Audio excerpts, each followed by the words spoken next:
Salutations, suckers. Welcome back to another episode of the Commish Dish. I am Double R Squeeze, and that is the Breeze, and we are excited to be back with another week, another round of news and football goodies, and yeah. So welcome to the episode for week 11. We are really coming down the home stretch. We're gonna try to cram this all into one episode, into one video, and so. Yeah, Breeze, you got anything? No, you hit it on the head. Narrowing down towards the end of the year. Football weather is officially here all over the country. Snow game this past week. Colder weather here in Texas. It is getting close to Thanksgiving. Going to be a good time as we wind down the season. Oh, it's a beautiful time to be alive, that's for sure. All right, well, let's go ahead and give our quick recaps of what happened in week 10. Um, we'll start with my matchup versus Pigskin Princess. I beat her by 5 points. Um, and I'm gonna go ahead and say that we're pretty even. A lot of it had to do with the fact that Devon Achan gave me a 40 burger to kind of bolster myself. Um, and luckily he did that for me because Jalen Hurts barely came through for me on Monday night to get me the win. So That basically sums it up. That along with Jackson Dart leaving with a concussion. I don't know if that was in the late third quarter, early fourth. If he doesn't do that, he possibly winds up with 5 or 6 more points to squeak out a win against you for the Princess. But yeah, Achan finally had you a you know a week winning performance, and Hertz did just enough on Monday night to edge out a win for you. So got you back to 500, put the Princess down to 500, and just one or two of many teams sitting at 5-5 as we head down the stretch, final stretch of the season, and making the playoff race extremely tight. yeah, no, definitely. All right, we'll go on to your matchup versus Money Muscle. You lost to Money Muscle by about 4 points. This is a pretty just even matchup. Nobody really did anything super great or super bad to win or lose the week for either one of you guys. You definitely had some hope there with Devontae Smith, and on Monday night he did his best for you, but ultimately just came up short just a little bit. And really, there's nobody at fault. It's just a little bit of he just had a couple more points here and there, and not really much else to say on my behalf for that. That's just what I'm saying. Lamar Jackson, 16 is not a bad week, but you draft Lamar Jackson to get you more than that, and he had a really slow start to the week or to the game on Sunday, and he ended up with 16. But you know, you're used to seeing 24, 25 next to his name, and that could have been the difference. My second running back spot continues to hurt me extremely bad. Don't know who to plug in and play there. I thought, maybe get something out of this Terrell Jennings guy, but he goes out with an injury, and it was a mediocre week across the board for most of our guys. 117 and 113 ended up being a tight matchup, but Money Muscle squeaks out a win and moves to 8-2 as I fall back to 5-5. Next matchup was Merch Luck falling to talk about a win by about 8 points. Um, this was really just uninspiring. Out of the four quarterbacks that were played, only one got above 10 points. Merch had two that were underneath 10 points. Um, so it just really wasn't really executed. I guess I'd say that Jameer Gibbs with his 38 is, I guess, the main focal point of what got talk about a win, the win. In this one, and just kind of like kind of just another ugly matchup. Kind of the same thing as what we just talked about in mine and Money Muscles matchup. Merch's roster at the beginning of the year was looking pretty solid. His two quarterbacks they're underperforming right now. Trevor Lawrence, Jordan Love, just underperforming. A good thing for him is JMO has come alive. Lad McConkey is the clear wide receiver one in the Chargers offense once again, but he had, we've talked about before, Lad and Hugh Johnson being both started, and he's held on to both of them. I know Johnson got 10 targets, but he has fallen off the radar a little bit. And I guess March, this is the end of the, where the trade deadline is coming up at the end of this week. And I guess March is going to hang on to both those guys and continue starting them. I don't know if that's the best strategy, but sometimes you got to do what you got to do in this league. It's a little unorthodox, so might not be a terrible thing, but I guess we'll see what kind of decision he makes there. And then on the other end, yeah, Gibbs had just like Achan had a week winning performance for you. Gibbs had a week winning performance for Greg, and Greg's team continues to come alive. It's hard to believe how it was looking very bleak for a while, and now he sits at 4-6 and has put himself in a chance to possibly sneak into the playoffs if he can continue his win streak. Yeah. Although I will say Bryce Young does not give you much confidence at quarterback. It is ugly, ugly, ugly. So you almost got to look now, Greg. You almost got to look at, Shuck. Luckily, he has taken over in New Orleans and can give you a boost along with JJ McCarthy being back. So see what you do there as far as quarterbacks. But Bryce Young it looks like a change is maybe going to be needed there in Carolina. Yeah. No, Shuck is actually looking like he might be something. He might carry some value for Greg going down the road. Let's move on to the next matchup. We had Tidal Wave absolutely destroying Goonslick, 166 to 108. I mean, we really don't need to break this down. I don't think um, another week of Tidal Wave putting up a 160 plus.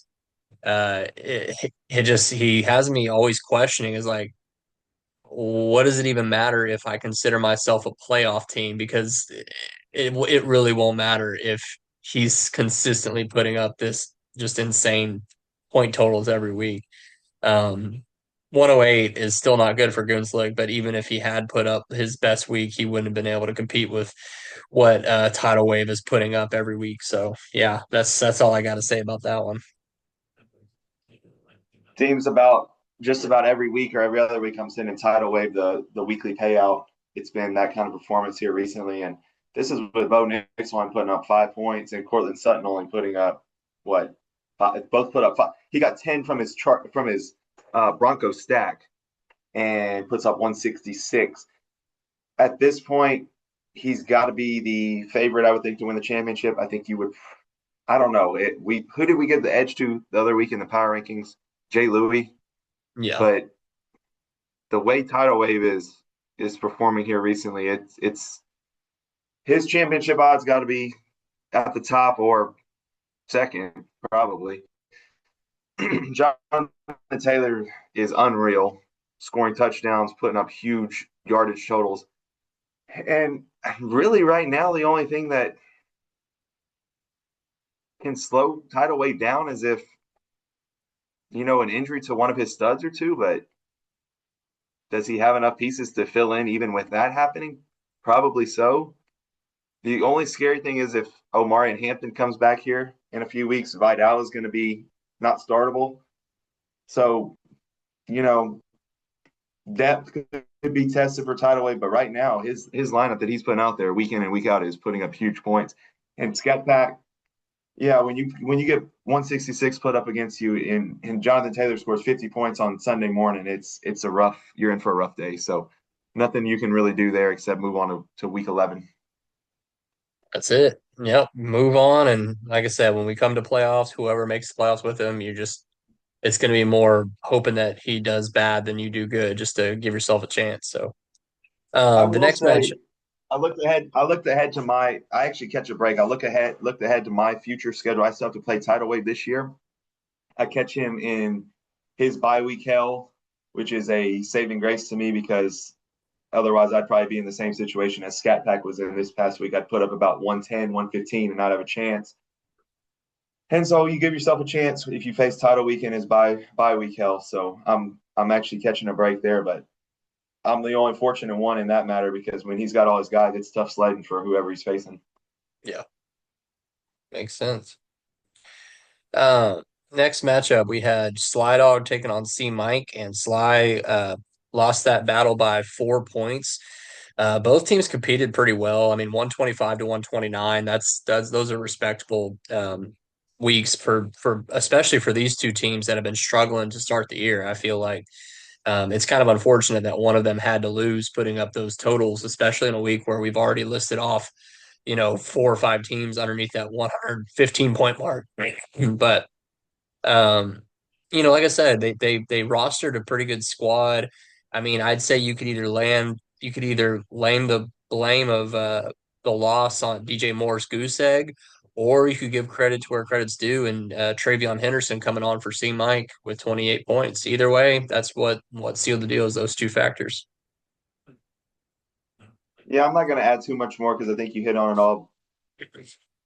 The one thing I will say for Sly Dog is Caleb Williams is looking like a fantasy, a really good fantasy option at quarterback, especially in this super flex league here recently. He's been putting up some pretty damn good numbers. So what do you have last week in that Unreal game? 38 points and another 25 this week. So Yeah. not facing the best of defenses the past 2 weeks. We'll see. I guess it looks like his stretch coming up could be against some better defense. Minnesota, Pittsburgh, Philly, and Green Bay. That could be more of a test to see if he can continue that. But he's got to have some confidence rolling right now. And that bodes well for Sly Dog as he's not going to make the playoffs this year and he has an older team. So if he has a cornerstone quarterback to build around on his team, that's never a bad thing. And Mike finally got your second win of the year. 129 is a respectable, total. You got to hope the Patriots just keep giving Travion Henderson the ball. Like Stevenson's out again this week. Give him the ball. When he was given the chance, look what he did. You got to keep giving him the ball and letting him make plays because he's explosive enough to put these numbers up, you know, often enough to where he can be a weapon for you, Mike. So hopefully the Patriots give him the ball and that'll help you out farther down the line. Okay, so the next matchup, it's kind of making me queasy just to even look at it. We have to discuss it, but Stalin and Ballin beat Mason 78 to 71. Ew, ew, ew. When your team puts up two goose eggs and then also has four of the other roster spots getting less than 10 points, with one of those being your only started quarterback, you should not be winning your week. And yet, here we are, Stahl putting up those numbers and beating Mason. Um, this is ugly. And yeah, we talked about how we didn't know how Stahl was going to field a team and he didn't. But it seems like Mason didn't really have much of a team to field either. So, It's God, kind of puzzling how we were impressed with Mason's team and it's just totally fallen off. Sitting at 4-6, putting up 71 points. When you look at Stahl's roster right now, obviously building for future years, it's understandable how he puts up 78. Jerry Judy is his high point man for the week. That's probably never a good sign. And then just going back to Mason, I don't know how his roster has fallen off this bad, but it has gotten to a point where it was a really good team that is now in danger of missing the playoffs unless it can have a major turnaround after yeah. it's I pretty mean, much hit rock bottom this week. It pretty much hit rock bottom, and can he turn it around and find a way to get back in the playoff hunt?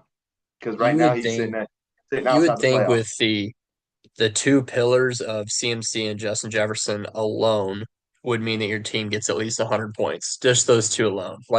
But yeah, I don't know. Just How falling short confident?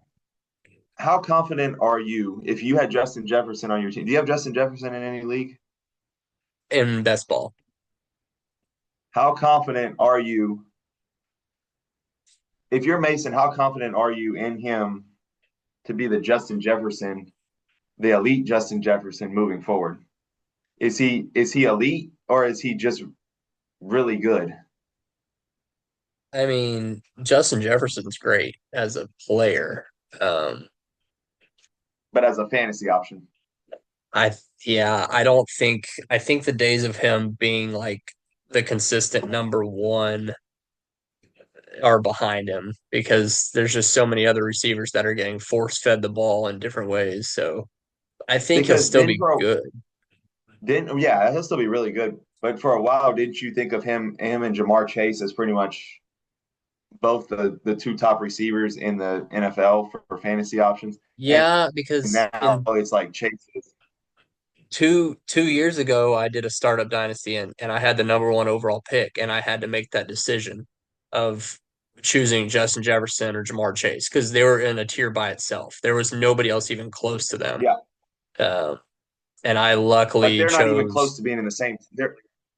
Yeah, they're not in the same Chase. tier anymore. Right. Yeah, now they're Chase not. is in a Chase is tier still by up himself. there, and there's like two or three other guys that have passed Jefferson up, and he's definitely more, he's kind of more on the Nico Collins ish level, Yeah, a good I player agree. for a baddish team. So, but yeah, I Is mean, Chase in a tier? Chase is in a tier all his own. Chase is in a tier all his own, correct? All to himself, correct? In your opinion, like there's I nobody mean, else in. yes and no. I mean, I'd still put him up there, but there's definitely those like you can make the case of doing it like the target volume alone for JSN is insane. Like he I would put it there. I mean, some people could put Puka up there. I'm just not a Puka guy, so I could never do that. Uh, CeeDee Lamb is like always flirting with that you just don't know what you're gonna get out of Dak each and every week. So that's still kind of like, yeah, like CeeDee Lamb's there. It just doesn't know which week you're gonna get that CeeDee Lamb from Dak. And then, Rashee Rice is still kind of, we need a few more games out of him just to see exactly what his overall, usage and everything is. But he could be one that could be like top five as well. So, Yeah, but yeah, I think any of those could have, a say. But yeah, I'd still probably put Jamar Chase at the very top above everybody else. I agree. I think there's people or receivers that are close to being in that tier, but I still think he's in a tier all by himself. I think he's by far and away the best option at fantasy wide receiver as we currently sit here. And I think for a while when he was struggling this year, it was hard to see that when Burrow went out. But what Flacco did those couple of weeks with him, it kind of reinforced the fact of him being the number one that you want to have as far as fantasy wide receivers go. But I didn't mean to get too off topic there. Did we hit on all the matchups or we got one more? We got one more. Uh, Dino took down Louis 146 to 107. A pretty damn good week by Dino. That Rams stack came alive for him. I tell you what, as the Kyron Williams owner for like on three or so of my fantasy teams this year, that goal line Matt Stafford Devontae Adams is really ticking me off. And it's funny because I remember like 10 years ago when I used to have Devontae Adams for Aaron Rodgers' Green Bay team, we were watching a game and you were getting pissed off at Devontae Adams from Aaron Rodgers Jay, we were because, at JD's. I'll never forget it. We yep, were at JD. and he was just 1 yard line and he was just throwing it to Devontae. And, and it's the same way. Matt Stafford is doing the same stuff. And, but Who did anyways, I that's have? I must have had the Packers running back at that time. I don't know who it was. Maybe Aaron who would have Jones, been the Packers running back? Aaron Jones, Aaron Jones. Okay. Okay. I'm Yeah. pretty sure. And so, yeah, it probably had to have been. And it's just when they got to the 1 yard line, it was either a slant or a fade. And I'm like, it's not that complicated. It's first and goal from the one, run the damn ball with Aaron Jones and let him score. Instead, Devontae Adams is scoring 3 touchdowns every stinking game. And just it's basically that with Matthew Stafford now. Matthew Stafford is what 37? Is he 37? Yeah. And he's playing better quarterback than he probably ever has in his career, which he does have a lot of weapons. Devontae Adams is getting old, but he's still producing. Puka's Puka. Neither one of us likes him, but Puka is Puka, and he's got weapons. So Matthew Stafford is really really good right now. You wonder how many years he has left, but if could he have the end of his career be like some of the other greats and just keep producing even as he enters his 40s? Because right now he's on a whole different level and just playing some of the best ball of his career. But Dean, you put yourself in a spot that I don't think either one of us had you in at the beginning of the year. 5-5, I think, if I'm looking right here. And man, you got a shot. You can put up 146. Jay Louis, you're still going to be fine. You get Rasheed Rice back after his bye. Jay Louis sitting at 7-3. Got a good team, going to be in the playoffs and be able to make a push for the championship. But just wasn't your week this week, so got to bounce back. Get your stud receiver back in Rice, and you'll be fine. But Dean, not bad. Not bad at all. Yeah, 146. I think I've only gotten even close to that maybe once this whole year. So good job, Dino. Yeah, Yeah, cool. So that and was week. it's almost like I'm not playing favorites in this league, but man, if Dean would make a run in the playoffs, there's some people in this league that if you made a run in the playoffs this year, I would not be very happy. Dean, if you make a run in the playoffs this year, I would be very happy for you. So if if I don't end up winning, which it's looking like I'm not, Dean, I would have to say Dean has a better chance of winning than I do this year. If Dean goes on a run in the playoffs, I would be extremely happy for him. And it better be this year that he makes a run because damn, that team is old. And it ain't got many years of contending with this current roster. So he better draft good and regroup because some of these old guys are going to be, washed here pretty soon. But as far as this year, Dean, I'm happy for you if you make a run. You heard it here first. All right. Well, that was week 10 recap. Week 11 is just around the corner. Let's go ahead and analyze the very, very short waiver wire that was going on. Short as in only one player claimed. So we'll talk about ourselves a little bit, I guess. There was one player where two league mates bid on, Mr. Dawson Knox. I outbid you $11 to 5 and got my boy Dawson. And yeah, I mean, I think everybody knows that Kincaid pulled a hammy, and so he's probably not playing this week. And Dawson, it took forever for Kincaid to even get on the field over the last 3 or 4 years, or however long he's been in the 2 or 3 years, because Dawson Knox was like Josh Allen's little butt buddy.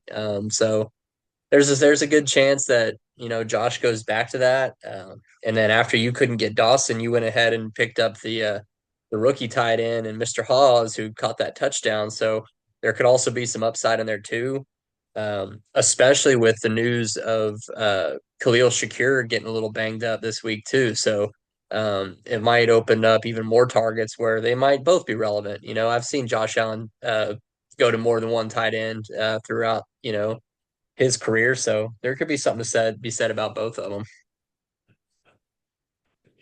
Did you have a feeling I was going to go pick up Dawson Knox and knew that we were playing this week? I uh Or did I you didn't just really go pick think him up? about you specifically, but I knew somebody would. I mean, I don't know why more people didn't bid on him. He's he's not a bad option at tight end if Kincaid is out. The problem was I had $5 left to spend, and that's all I could. So I bid all that I could, and I woke up and was not very happy when I saw you get him because I figured you went and he blocked me on purpose from picking him up. Since we were facing each other this week, and my tight end situation has been about as bad as my running back situation here recently. Evan Ingram, it's inexcusable that he's not putting up better numbers than he is. Bo Nix, you got to get your shit together, man. You are letting me down. You're letting a lot of people down right now. Even though the Broncos are their record, what is 8-2 or 7-2? They're Yeah. winning, even though Bo Nix isn't playing that good of football. I was a little disappointed. I'm going to have to start Evan Ingram again this week. I don't know if I can put full faith in Jackson Hawes. I mean, he might be a better option than Evan Ingram. But if I had picked up Dawson Knox, if I had outbid you, I would have started Dawson Knox because he's not a bad option if Kincaid is out. But he is Josh Allen's, you know, bud from a few years ago before they drafted Kincaid, and I think he's capable of putting up serviceable numbers. Unfortunately, he's going to be sitting on your bench instead of in my starting lineup. Don't know. Or are you I going to start I him? don't know. I might start him. I haven't decided. Mason Taylor or him. I That would don't know. be the ultimate double dagger of not being able to pick him up and then facing him in the same week and probably getting 2 touchdowns scored against me by him or something like that. Could be. Could be. You never Yeah, know. yeah, that's an interesting decision. Mason Taylor versus Dawson Knox. Yeah, a crappy quarterback, but he also gets Garrett Wilson out of the picture, so he'll get all the targets. But Who's starting? Is Justin Fields starting this week? we don't know, but they won last week and he only passed for 50 passing yards. So I mean, it's tough. I probably should play Dawson Knox, honestly. Better offense, I don't know. Or maybe this will be Keon I Coleman's know time you're to gonna finally make shine. it. I know you're gonna make your own decision anyways. But if I was you, I would start Dawson Knox. I'm probably gonna lean that way. Like I said, I only have Mason Taylor in the now That's because unfortunate for me. It is unfortunate for me. Who do the Bills play this week? oh, I don't even know. They play Man, we were not prepared. oh, I Tampa can't remember. Bay. Tampa Bay. Yeah. So that's So good. Tampa's really good at Well, stopping the run. Is that correct? they are, but over the last couple weeks, they've kind of been They haven't been gashed. doing it as much. And so I'm scared that without Dalton Kincaid and maybe without Shakir, that they just go James Cook, and just, if but Tampa Bay is a good run defense, but over the last couple weeks they've actually been shredded. So I'm scared that it'll just be a running game and Dawson Knox isn't needed. Uh, whereas Does if the Jets want to have a chance tomorrow against the Patriots, they're going to have to try to throw the ball. And Mason Taylor is pretty much the only receiver left standing. So, this is true, but can Justin Fields get him the ball? You know, does Tampa Bay score a lot against that Bills defense? yeah, So are they just going to be able to run the ball though?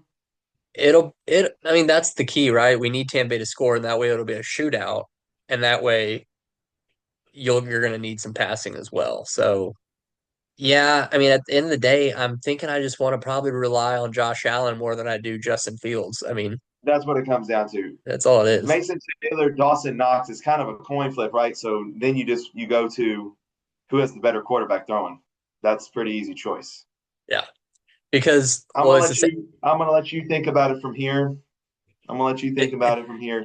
It is going to absolutely suck though if Dawson Knox goes off against me this week. It's gonna Guess we'll suck. see. At this point, maybe I should start Jackson Hawes.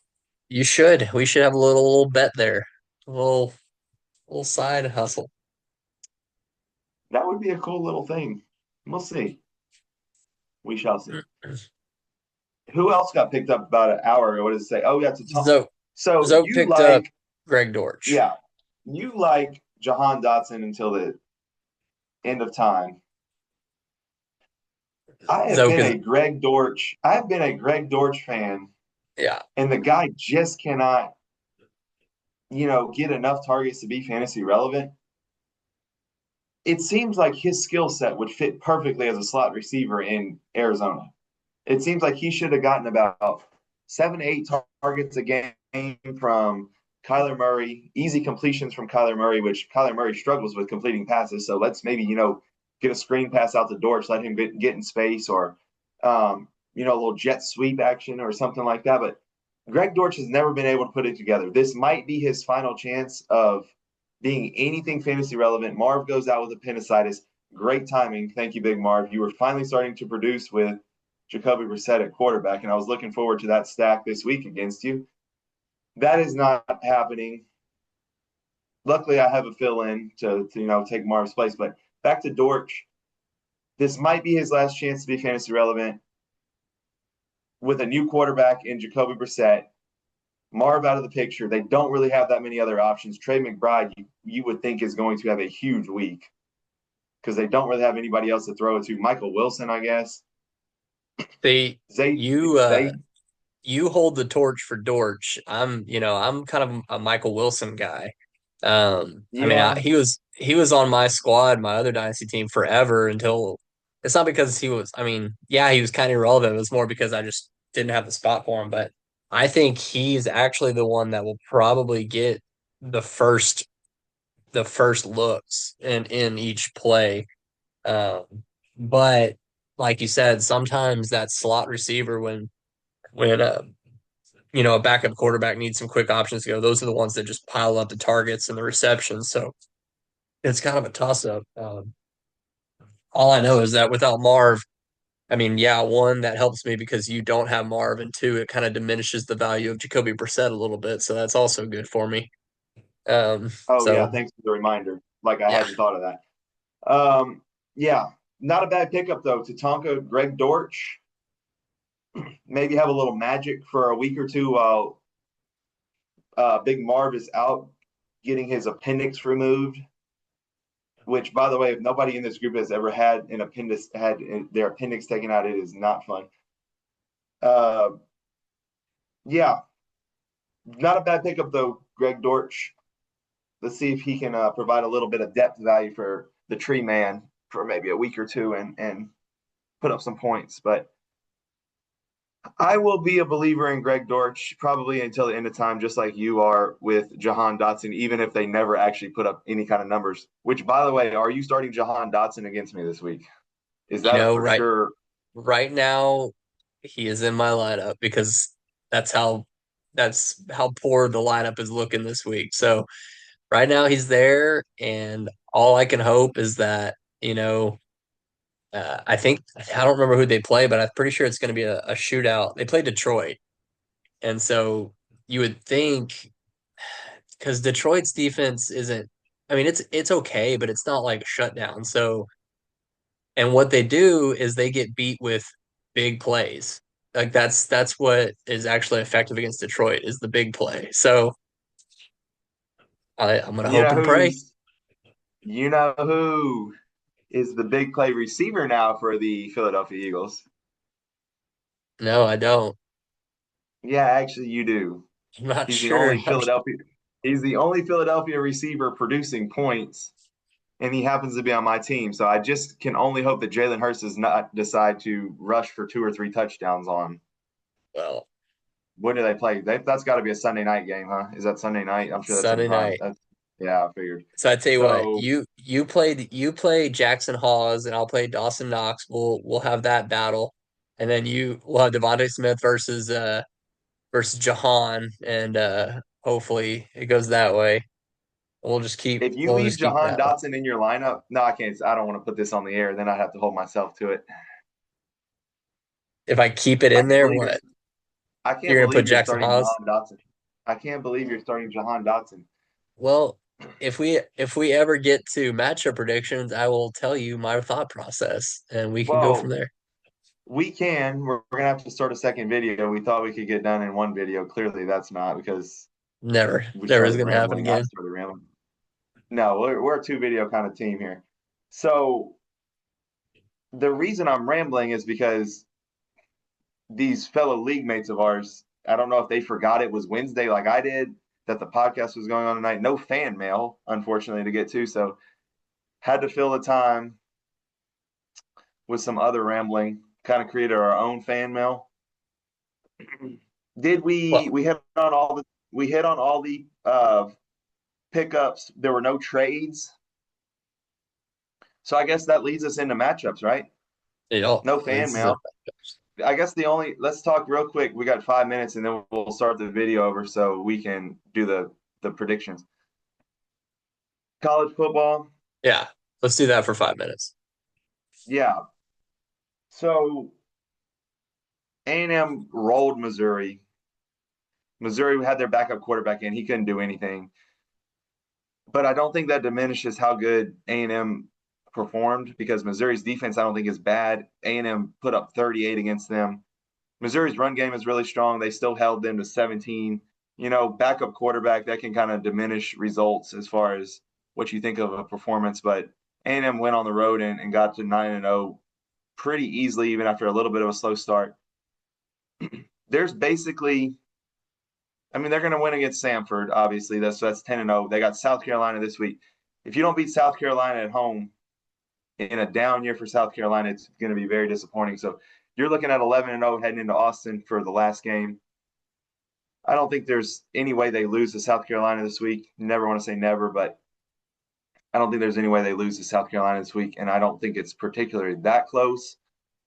Even though Lenore Sellers at quarterback for South Carolina can be really good, but I think that A&M A&M picks up another decently big victory, something like this past week, somewhere in the 35 to it's probably gonna be a little bit closer, something in like the 35 to 24 range, I would say. But I was gonna say I don't think like they, 34 to 24, something like that. yeah, I don't think South Carolina really threatens them as far as actually beating them. But I don't see it not quite a big a uh, gap as far as 38 to 17 against Missouri, just because Lenore Sellers at quarterback is way better than what Missouri had to offer at quarterback. But Yeah, but another you win, know, I think.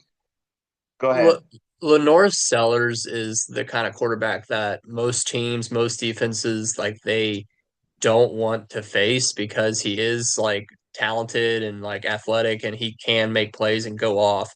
But he's also the kind of quarterback that an aggressive, hard-hitting defense loves or would want to go against because either like he's not like you know, completely poised and not a great pocket passer. And sometimes he tries to do too much and he might try to run too much. And those are the kind of things that our defense will love to get after because they've been making plays every single week to capitalize on mistakes by the other team's offense. So yeah, I think we'll see another couple fumbles in this one, maybe a couple, return for a touchdown. Yeah, and Yeah. so I'm liking it. And I don't think South Carolina's offensive line is very good. I watched them play Alabama. I think the whole talk was South Carolina's offensive line has been pretty terrible this year. So Cassius Howe and the defensive line can get after him, you know, put a couple big hits on him and force some turnovers, and that'll, lead to some good field position and easy drives for the offense. I think that's about all that needs to be said there. I think they're 10-0 after this weekend, which every week that they keep winning, I don't know like when the last time they were 10-0 to start a season. Like every week that they keep winning, it's like when was the last time they started this record? So I don't know when the last time they were 10-0, but it'd be interesting to know that. And then, so did you see there was an unreal catch by Indiana to end that game against Penn State? Did you see that? Toto, you had to have seen that somewhere. You didn't see that? I stopped watching Penn State about week 5 this year. Yeah. So So if you're listening and you hadn't seen that catch yet, go back and watch that game-winning touchdown that the Indiana receiver had against Penn State. It was pretty crazy. I guess the other thing, we got a minute 20. Texas, I think they go to Georgia. I know they play Georgia. I think it's in Athens. I think they go to Georgia. I think they play Georgia close, but I think Georgia, if it's in Athens, I think they definitely win. I think that Texas, actually plays a good game and keeps it tight, but I think Georgia does end up winning. So that would be yeah, my prediction there. it wouldn't surprise me if Texas is either they're tied or maybe even be leading by halftime, being very competitive, and then just over the late third quarter, fourth quarter, Georgia just pulls away, maybe a couple field goals, maybe a turnover by Texas. But yeah, Texas ultimately play good, but they're just going to fall short. You're right. What you said. Yeah, I agree with that. And yes, it is in Georgia at Georgia. What a day though. A&M plays at 11, and then that's the nightcap. It's gonna be a good day of college football on Saturday. In Texas. Yes, sir. Let's wrap this up. Move on to video two and get some predictions in.